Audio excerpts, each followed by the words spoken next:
9/11, what's your emergency? That's how this story begins. A desperate voice on the other end of the line.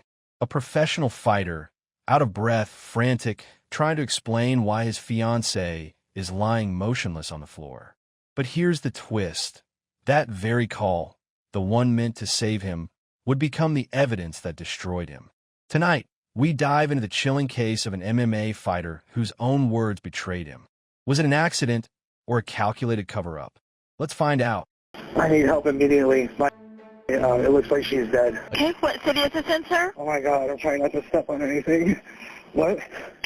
What city are you in? Are you in? Yes, it's... Okay, and what is your name, sir? Alright, and what's going on there? It looks like she's been shot. We've been robbed. She's been robbed. Okay, and you said it looks like somebody's been shot there? She's laying right in front of me. Okay, I have help already on the way, sir. Is she conscious? Okay. Is she breathing? No, ma'am. No. Okay, she's not breathing at all? No. Okay, can you tell where on her body that she was shot? Like somewhere like in the head. Okay. Oh God, there's blood everywhere. All right, is there anybody else in the house, or is there anybody else that lives there, sir? It's just her. Okay, Philip, how old is she? She's 35. 35. Do you know when the last time you talked to her or spoke with her or saw her awake? Yes, it was last night. Okay, last night. Okay, and you haven't been since then?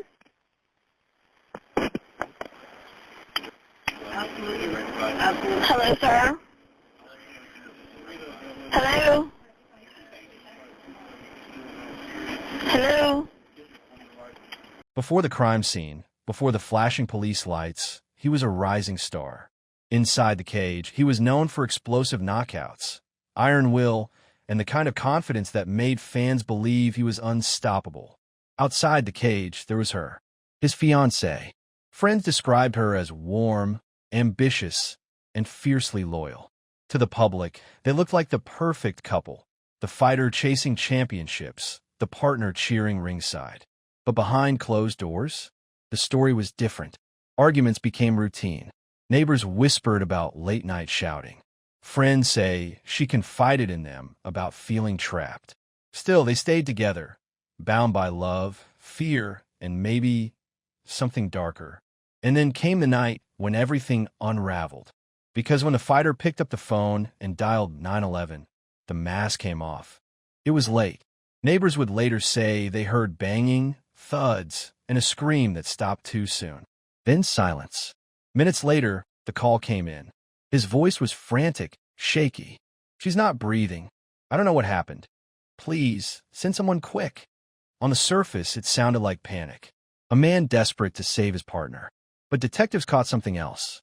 A nervous edge. Words chosen too carefully. When paramedics arrived, the scene didn't match the story. She was covered in bruises, injuries far too severe for the accidental fall he claimed. Blood spatter suggested violence, not a collapse. Still, he stuck to his story. It was an accident, just a tragic fall. But investigators had one thing he couldn't control, the call itself. And when they pressed play again, really listening, they heard something that changed the case forever. Because hidden in that 911 call was a confession in disguise. When police replayed the recording, they noticed inconsistencies. He said she just fell, yet in the background, muffled, a different voice can be heard. A woman's groan, a thud, and him shouting something he never repeated to dispatch. Experts studied his tone. Instead of shock, there were signs of rehearsed panic. The dispatcher asked simple questions. Is she conscious? Is she breathing? But his answers rambled, circling back to one point. It was an accident, almost as if he needed them to believe it. But the real slip came in one chilling line. He muttered, almost under his breath, I didn't mean to. To detectives, that was gold. Not a cry of shock, a statement of guilt.